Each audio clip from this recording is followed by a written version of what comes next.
النشرة ونرجع مرة تانية، خليكم معانا.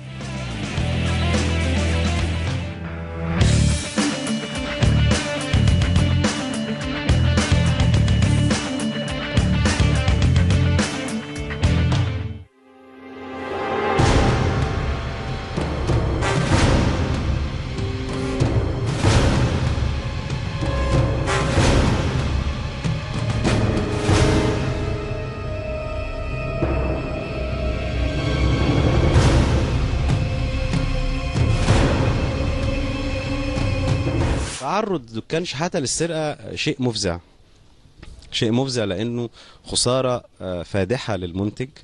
بيعرض صناعة السينما لأزمة حقيقية. يعني احنا مش ناقصين أزمات. احنا لما حصرنا اللي دخلوا حملوا الفيلم من النت لقيناهم 650 ألف حملوا، عملوا داونلود للفيلم، خدوا الفيلم من النت.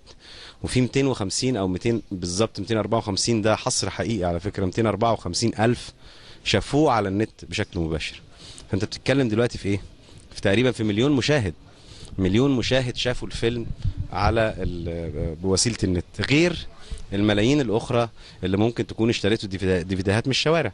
كل ديت بتصب في خندق ان المنتج يخسر فلوسه.